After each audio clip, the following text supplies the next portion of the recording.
language. My first language was baby. Everybody is ESL? No. No? I think some people just don't make noises until they I guess that works too. they get to speak. Hello. Welcome to whatever this is. We're not really sure, honestly.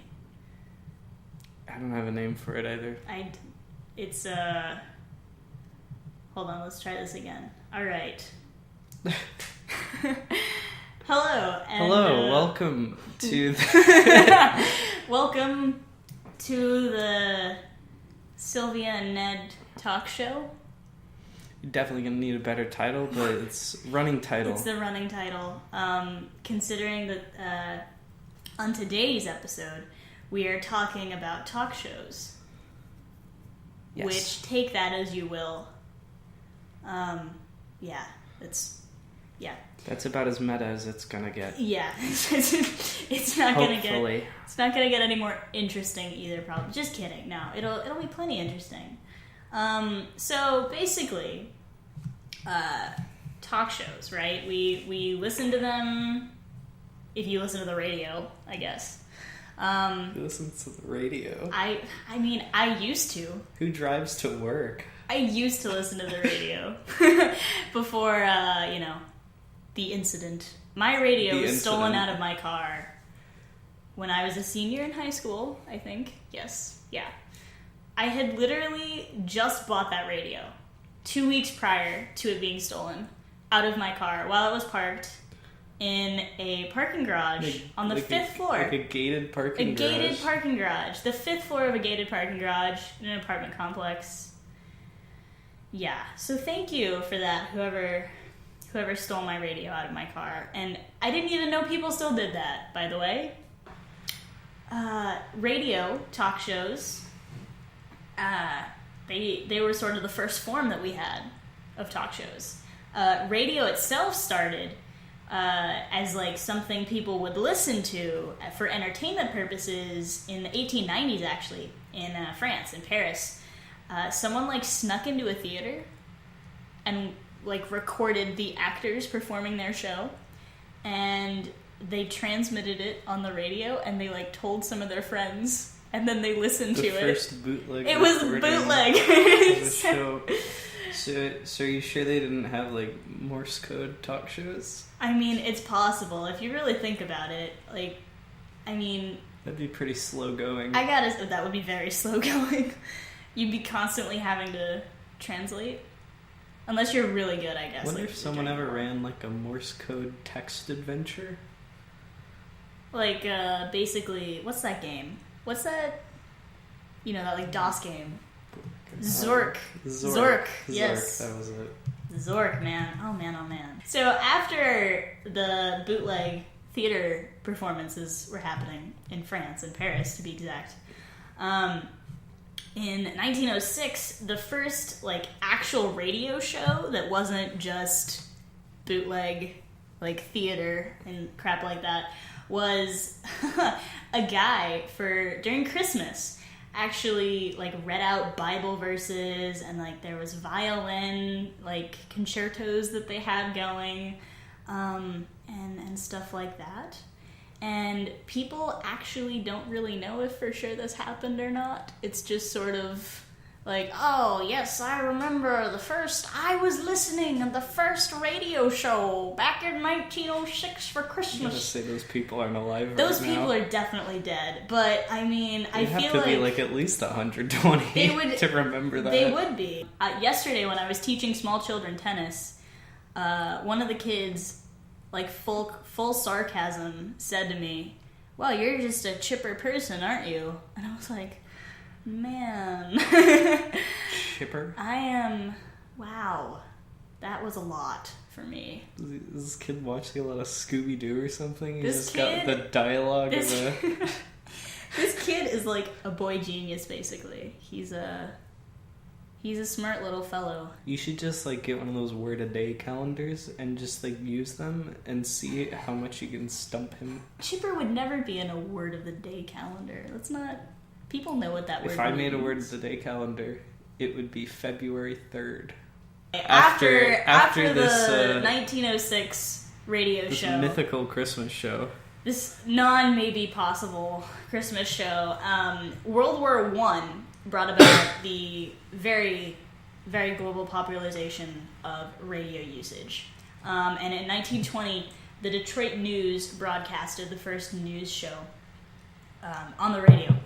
Then we get the rise of things like CBS, NBC, RCA, and ABC. Which RCA, I don't really know if they're a company anymore. They used to make VHS players. It's crazy how you can just Google things nowadays. They ceased operations in 1986. Oh, that's too bad. Well, I guess their time sort of came, when Laserdisc came around.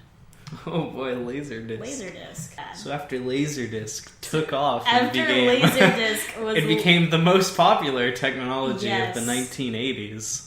Yes. RCA just had to shut down because they couldn't compete. That's definitely the reason. We With know this for with sure. We have Laserdisc. confirmation. We have confirmation from our intuition that this is definitely what happened. The only Laserdisc player I've ever seen is at that cabin. I had one. And the only movie that we had was Top Gun. And that's because that's the movie that my father bought when he bought the Laserdisc player. The only movies I ever see are just like the classic late 70s, 80s movies. So it's like the Indiana Jones, the Star Wars. Yeah. Just nothing nothing obscure or interesting. Nothing that you can be like, oh man, I have this weird thing on Laserdisc. Yeah. So after RCA and Laserdisc happened, much before, way before then, way before in Laserdisc. 1938, something that is rather popular is the Orson Welles' War of the Worlds broadcast. So it's kind of funny because I remember learning about this when I was much younger. My mom, whenever Halloween sort of came around, she would always be like, my mom told me about how Orson Welles scared the living shit out of everybody. It's actually the day before Halloween. It was October 30th of 1938, and he read aloud War of the Worlds on what was usually a news broadcast.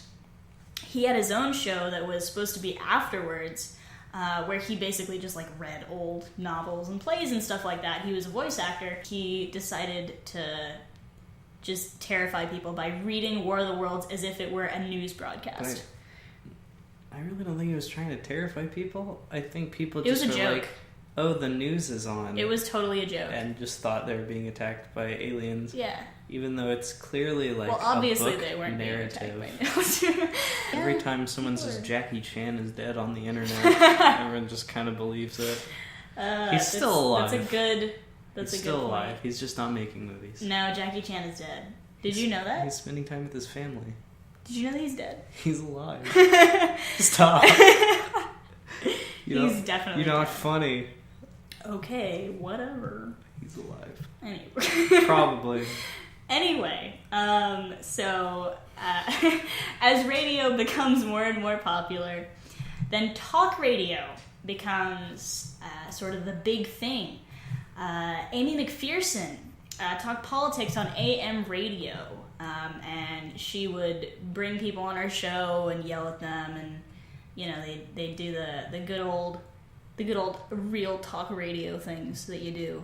Real talk radio. When you yell at people, basically. And then in the 1940s, some cool guy that wasn't Amy McPherson, because that was not a guy. But anyway, in the 1940s, some cool guy got people to call in his show to actually argue about politics with him. And that's still a thing to this day that exists. What do you mean, like people doing that, or this guy? No, this guy's very dead, but people still do this. There's really dead people in this podcast. There's a lot of dead people. Well, it's history, I mean, that's just the way it is, man. But yeah. So, and then World War II happens, and we have radio in Korea and Iran and Vietnam. And the 40s and 50s, they would talk about anti-communism. And then it really jumped on the whole confrontational style. When the 30s and 40s, that anti-communism stuff, a lot of it comes from people would use it for propaganda. So the Nazis, they in America they were the first people about that time to start broadcasting worldwide, because they had just figured out how to do that, I guess. And so Germany would broadcast this stuff to neighboring countries that also reached America, just about how wonderful Nazi Germany is and how great these work camps are. Yes. Break for smooth jazz. Yeah. Mm-hmm. Yeah, okay. Here we go. And... That was not smooth jazz. No, I know. I don't know what's going on. After World War II, and we have the military radio, and if you've seen the movie Good Morning Vietnam, that's basically a definition of war radio that we had. And then in the 40s and 50s, we get people like Joe Pine, who had that confrontational style talk radio, and Joe Pine was considered I'm using air quotes here, pioneer for people like Bill O'Reilly and Glenn Beck. Great man. Yeah, so we love him. He's great. He's really good at non-biased, he is. non-partisan interviews. Non-partisan, very objective. This confrontation. His discourses with Marilyn Manson and Jon Stewart are particularly interesting. Oh man, yeah. He does a really good job of just keeping on topic and not accusing them of things. No, he just gets straight to the point, nothing else.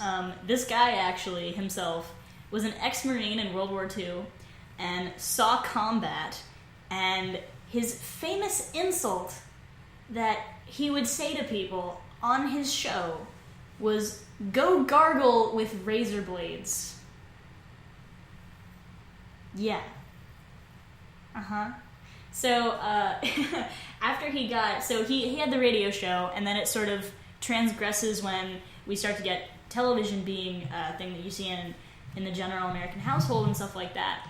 The tagline of his actual television show was to provoke people into thinking while being entertained. So, yeah, take that as you will. Here's a good story. I actually looked up this guy because his show was pretty big back in the day. There's a few clips here and there on YouTube. And in the clip I saw, he brings a guy on stage at the podium to talk at him, basically. And he brings up the guy who has the claim that the show is rigged, and that Joe Pine would bring people up who he knew what they were going to say, and he had already done counter arguments and all this other crap. And then Joe Pine proceeds to just yell at this man, basically, just all out yelling at him, and calls him a communist. And claims the only reason that the guy who he brought on the show was here was because he wanted to debunk the show, which, I mean, duh. That's what... that was the point of him. So Pine, again, he shouts at him, calls him a communist, because, and he brings this up very specifically, which I thought was kind of funny. Pine calls him a communist for thinking people should have no more than $1 million. Ever. Typical communist. Very, propaganda. very communist, yes. So, obviously, this man was arrested after the show for being a communist sympathizer. And we never heard of him after. They're bad people, the communists. The communists, they're trying to destroy everything good in this world, like capitalism. So, basically, that's why we have to get rid of all of them. So yeah, Joe Pine, everybody. Big thanks to him. This show is not promoted by Joe Pine. It's not? Because he's dead. Radio talk shows evolve into television talk shows. The same exact sort of situation. And then we see things like FM talk /hot talk /shot talk. What is hot talk? So these are all basically names for the same thing. FM talk, hot talk, and shock talk, which is actually sort of hard to say. We're basically, so if you ever listen to ESPN, like right now, this is basically what the ideas of these shows were. They were pointed towards the male demographic of 18 to 49-year-olds, and they talked about popular culture instead of politics.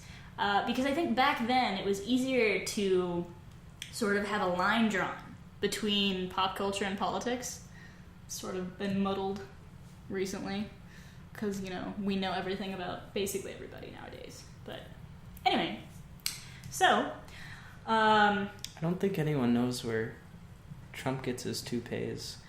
I feel like there's obviously people out there that do know that. I'm gonna look that up. You can Google it. I need to know if we know this. We will definitely come back. You let us know. But so FM talk and stuff like that. Basically, the idea of it, and this was actually written on a credible source that I found, like a historical research sort of journal, is that it was dudes talking about chicks. Direct quote. This is a paraphrase, but playing fart noises and some rock and roll. And that some rock and roll is where we get the whole musical radio coming in on FM radio instead of AM radio, because it was a better band to play music on, more high quality stereo sound. So yeah. Disappointing news, it's real. Oh, his hair is real. So he gets it from his head. I think that it's pretty fantastic that everyone actually just assumes that man has a toupee. It's gross. Because he's actually styled his hair. Well, yeah, he has this glue. A back comb over. Well, he has glue that he uses to keep it down. That's why it's a real disaster when it gets windy. Because it's bald right here. Yeah, that's why he wears hats a lot as well, so he doesn't have to deal with that. We move now specifically to television talk shows.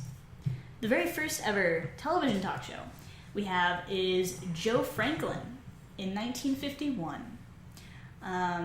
And then we have things like The Tonight Show, okay, which we still have today. Jimmy Fallon is the host now. The very first show was Steve Allen in 1954, and it's the world's longest running sort of talk show, I guess.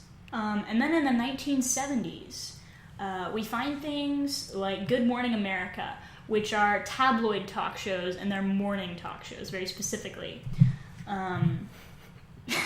Good Morning America is a blessing unto this earth of accurate information and relevant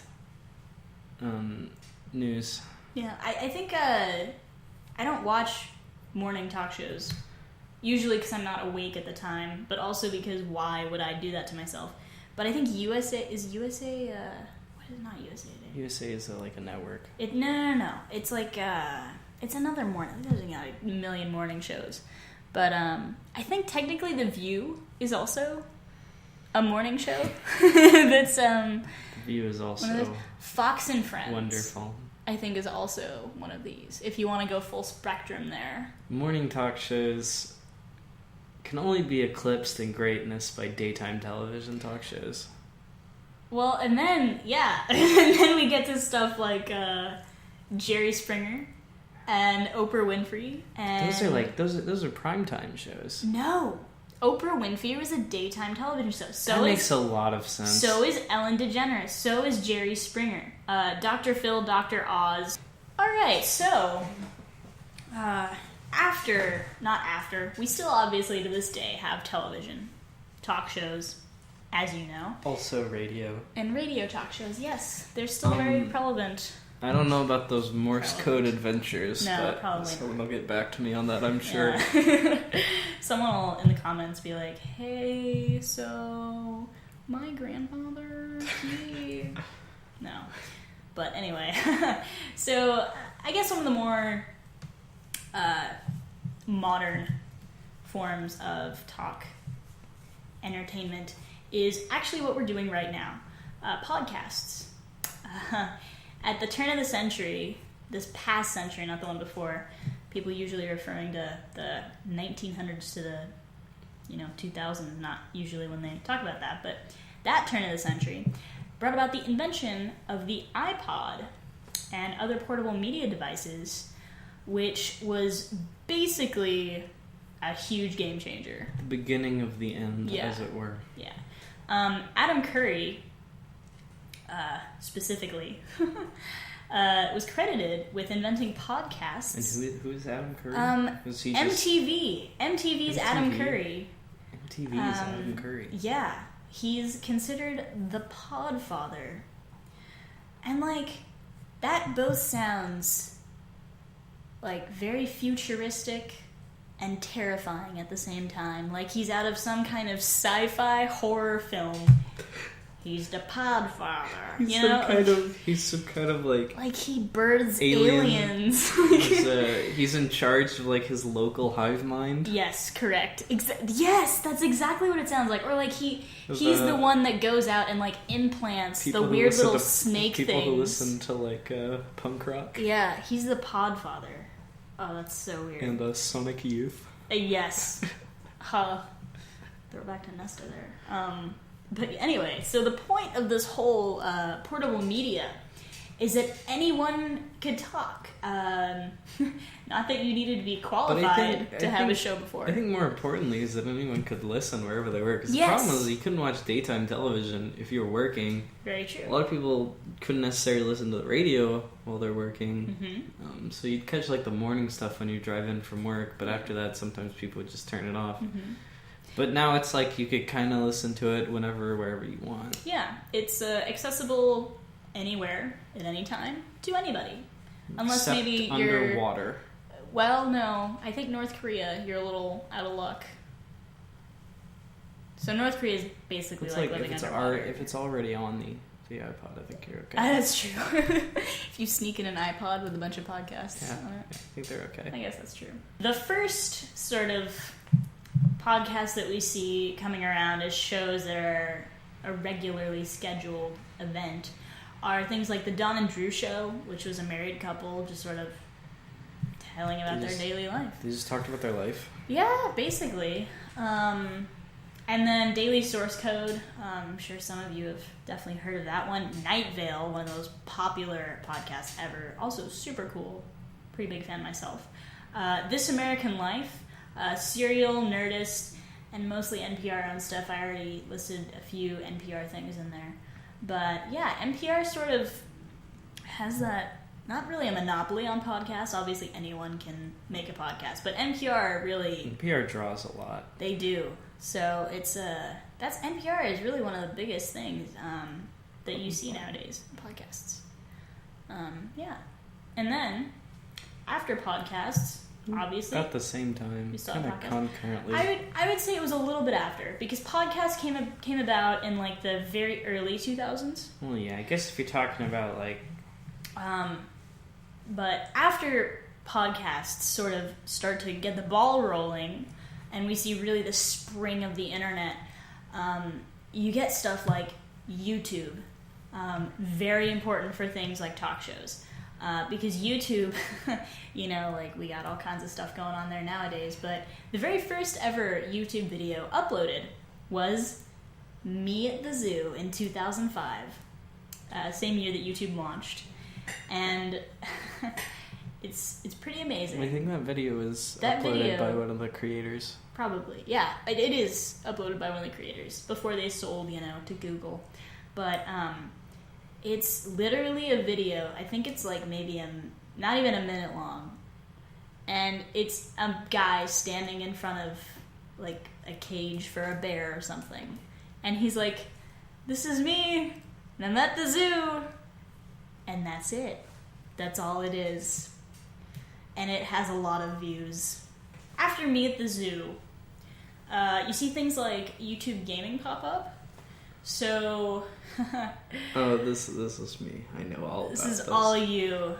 So yeah, I mean, basically, what will probably end up probably at some point being called the golden age of YouTube. Around about 2007 and 2008, everything starts taking off. In particular, YouTube gaming, which is one of the biggest things right now, but also like kind of the original like vloggers and news channels. Yeah. And you have like stuff starting to be internalized more. So you have like Equals3, which was this sort of YouTube news channel. It started out as William Johnson vlogging in his bedroom about his like life as a law student or something, whatever he was doing before. But then it became this sort of YouTube video review channel. You have stuff like Vlogbrothers coming up, the Young Turks. You have people start making comedy, Smosh, Nigga Higa. All of these things start cropping up, and as YouTube grows, they grow as well. And they're sort of the YouTube equivalent of a talk show. Yeah, I think that things like vlogs, honestly. I mean, actually, there are actual talk shows on YouTube. The Young Turks is the Young Turks is a news channel. A news show, and they're a talk show as well. They do talk, and then there's even like that's the crazy thing is because of YouTube, you can talk about anything. I used to watch a show called Techzilla. It was literally just a talk show where they talked about the new technology that was coming out. And things like, they're not really considered talk shows, but Crash Course is educational. And at the same time, you know, they like bring people on and they have them talk, and like he talks, and it's this whole thing. SciShow's the same. CGP Grey, also very educational. And then you have these projects that Brady Heron does. He's sort of this not really famous except in the education scene, but basically he runs YouTube channels like Numberphile and Computerphile and 60 Symbols and a whole bunch of other things. And basically what he does on those is he goes around the world actually interviewing scientists and mathematicians and educators and just people in general, historians, and just figuring out what they know. So in a sense it rolls like a talk show. Yeah. I agree, definitely. It's all interview based, and he runs about 12 or 13 YouTube channels of this. Fantastic human being. He does nothing but drive around and talk to people. I would say this guy is probably like one of the most important people of this era. I'd say so. He runs a podcast with CGP Grey called Hello Internet. Mm-hmm. Yeah. And it's just them rambling. Mm-hmm. I would, definitely. Because of things like Minute Physics, like Minute Earth, 60 Symbols, what's that other math things that they have? Numberphile. Stuff like that was the reason that I even considered studying a hard science and going into that field and considering STEM as an actual career opportunity. Because as a kid, even as a female child, like you don't see stuff where it's like, oh my gosh, look at this female scientist, so famous right now that I see her all the time on TV. Doesn't exist at all. Not even going to pretend like it ever did. And seeing stuff like this where it's just like you go and you see them on YouTube, these are just normal people.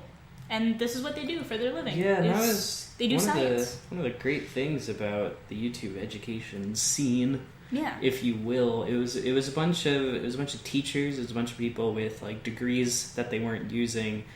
You have the guy from Khan Academy. They would come on YouTube, they'd make these videos, just them trying to help people understand things in ways where the education system may have failed, whether you missed a class, whether you didn't care about class, if it wasn't entertaining enough for you.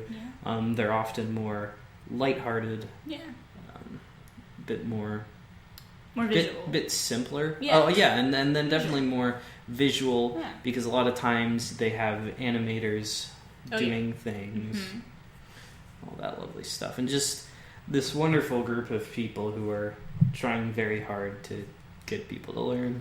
And that's really fantastic, or from my perspective at least. Everyone has a different viewpoint, but like education's terrible. Yes. No one should Education ever learn. is awful. No one should ever learn anything. No, like, oh man, if you can educate the world, you would change everything. And I think these people it's a big thing to tackle, but they're trying. Yeah. Most of them pull in millions of views, like, per video, so Which is fantastic. I mean, even by YouTube standards, that's not quite a lot anymore. No. Back in, like, 2008, that was unheard of. But that's a regular viewing. That's a lot of people. It's a regular viewing. That is a lot of people. Yeah, like, that's very good. And it's gotten to this wonderful point, perhaps...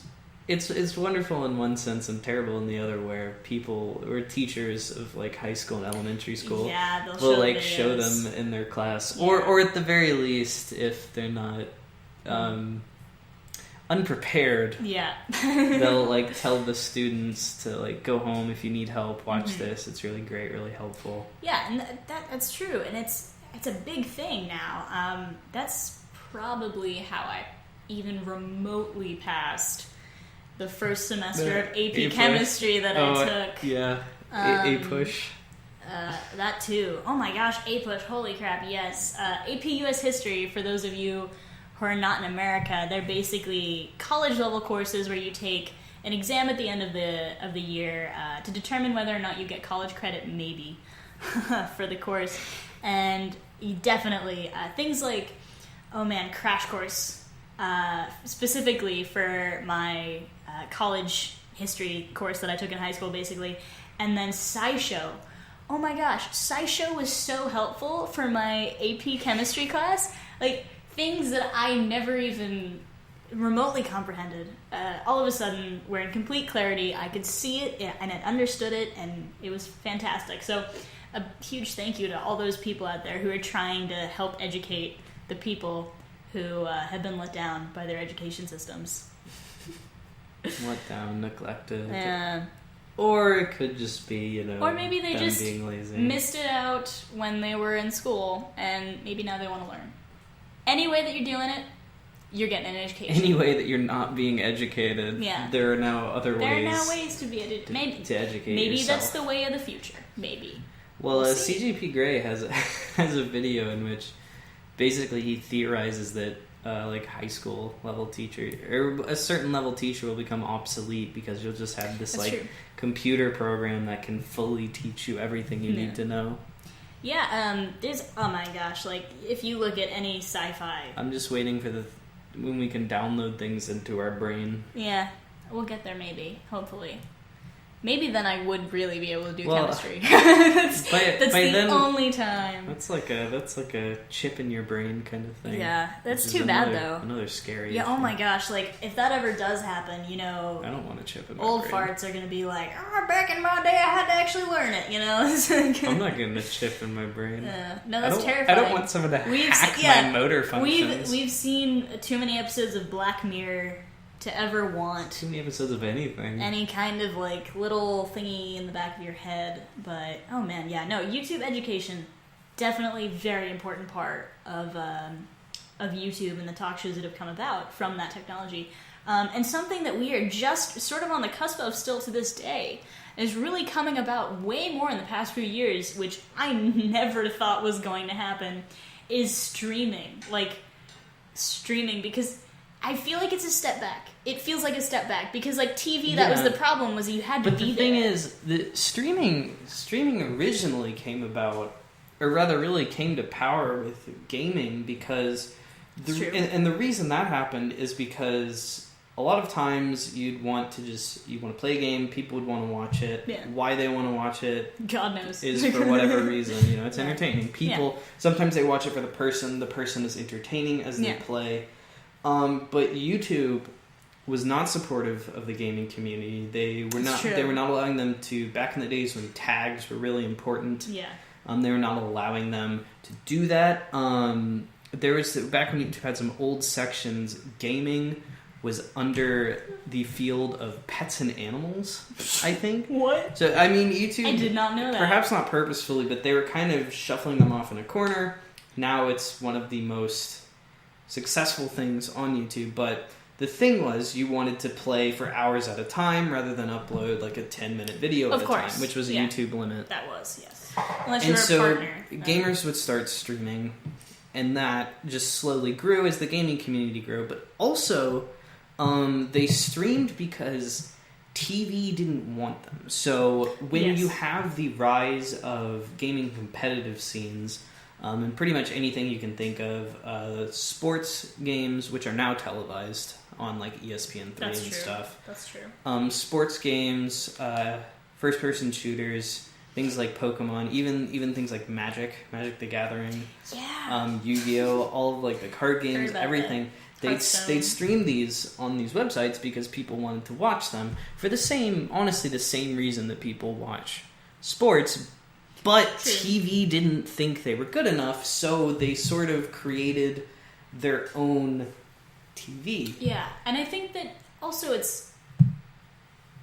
I'm not saying that I even remotely enjoy watching sports on TV, but there is a difference. So, like, a sports game is always like, okay, we have these professional sports teams, and they're playing in this place at this time, and there's all these fans of them and this stuff.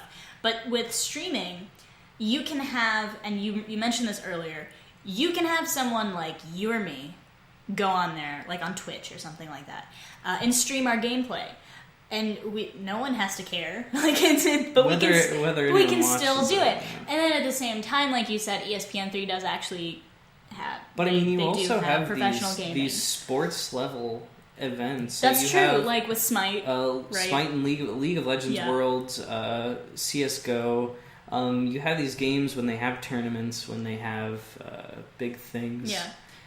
They pull in, I think like the biggest numbers are like a couple 100,000 viewers to a stream, which is a lot for streaming. Usually, a popular streamer, like a really popular streamer, may pull in like 10K viewers. That sounds about right. Yeah. So you have those. So those sort of simulate TV, not quite on the scale yet, but it is a niche community. And also in due time. Like, consider that when, say, 10 years, when people our age, a little older than us, hopefully, have had their children and they're growing up and starting to like look for things to entertain themselves.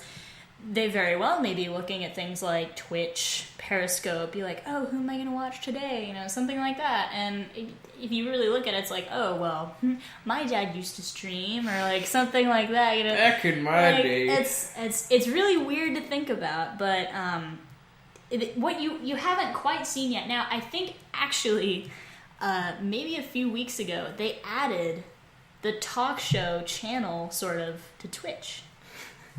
Competitive eating is what they added. Competitive eating. They've had talk shows for a while, for a little eating. bit. But no one really watches. The weird thing about them adding all this stuff is because Twitch's history is basically, it was founded in 2011 as like an offshoot of this streaming site called Justin.tv. And that was just like a general streaming site. You could stream whatever you want. You Justin's stream poker, TV show.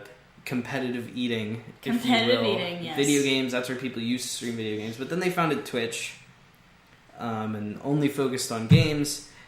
And then basically nobody went to Justin TV anymore, and they only went to Twitch to watch gameplay. So they shut down Justin TV, and we're only focusing on Twitch. And so now, after being like taking all of these things and then focusing on one, they're now expanding again, I guess, because people want to stream. It's interesting. The first, I know this only because I watched it, because I cared. The first thing, maybe not the first thing, but one of the first things that was ever streamed on Twitch that was not like direct gameplay was Geek and Sundry.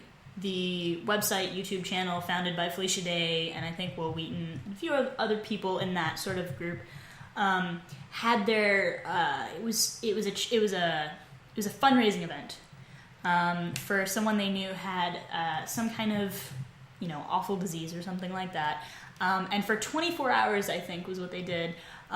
They basically like, it's pretty standard, for 24 hours they had a fundraising event where you donate money and they do whatever crazy thing that you ask them to do and stuff like that. And I saw an interview with Felicia Day, and what she said was, we went to Twitch because we had to basically ask them if we could do this. Because no one did that. Like, you literally, there wasn't really any way to do it. You just well, it was against their terms of service because exactly. It wasn't gameplay. Exactly. So she had to be like, hey, can we do this? So they basically had to partner with Twitch. And when they first found out, they were like, why? Like, why do you think this is going to work? Like, but if you really think about it, it makes total sense. Like, streaming something like that, specifically streaming, like, a charity event, they do that on radio shows all the time. They do that on television. That's a big sort of theme, in especially gaming streams, is what they'll do. Partially for attention. It's really just a win-win situation. Partially for attention, but also partially for the charities. Gamers will often host these very, very long, usually ranging from 8 to 24 hours. Some people push it to 48. Lunatics. Yeah. These charity streams in which all of the donations they receive will go straight to the charity.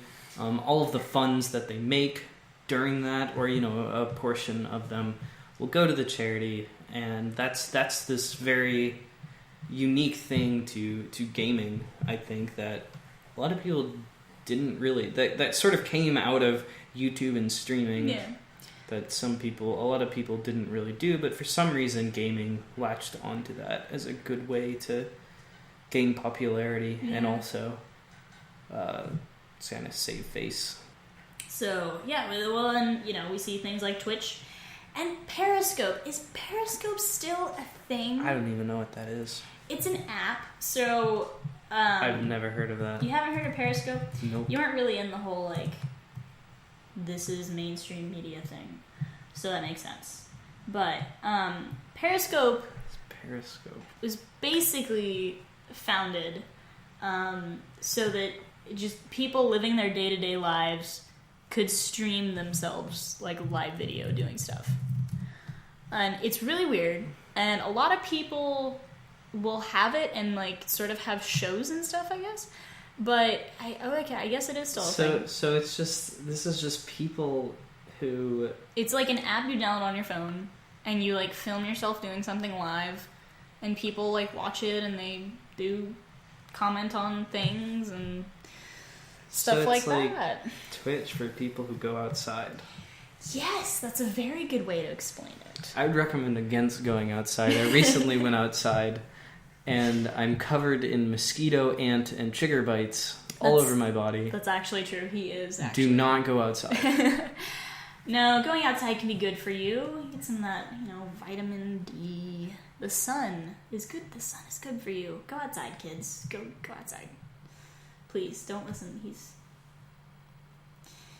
Anyway, I actually have never personally downloaded the Periscope app. No, I haven't been outside. This tan is from the sun. Okay, not... From the mountains of Pakistan. This tan is definitely from the sun. No, like, you've seen me in the winter. I get albino, basically. I get very pasty white. Anyway, so to come full circle, sort of talk shows and the history of them. It's all started with the radio, the good old radio, and the thieves who just wanted to listen to theater. I guess, like, it was the second best. Like, you couldn't... They had, like, radio plays and stuff like that. Oh, yeah. So, that's what they did. They just listened to things. And now we have things like Periscope and Twitch. Well, how far we've come. We just slowly went through. We started with, radio, and then we moved to television. We still, like... Now we can watch people doing bad stand-up. Yes, we can. And it's fantastic. We have podcasts, obviously, still to this day. If you're tuning in with us, listening to a podcast. And we also have YouTube, which if you're watching us, that's how you're tuning into us. And then streaming, which will probably never, ever happen with this show, ever. we want to thank you guys so much for tuning in with us this week, month, year, millennia, whatever time in which you may whatever be. future person you are, we're happy that you're watching. We're happy you're watching. Go check us out. We play music sometimes, and then I guess now we talk about stuff as well.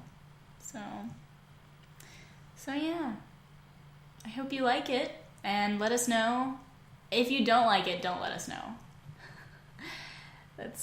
You can keep those thoughts to yourself, because that's fine. We don't need to know. But if you liked it, please let us know. Comment. Send us a message, maybe. If you want us to talk about something specifically, I don't know what on earth kind of thing you'd want us to talk about. But if you have any suggestions, please let us know. Thank you so much for watching. Hope you tune in with us next time. We are Sylvia and Ned. And have a good one.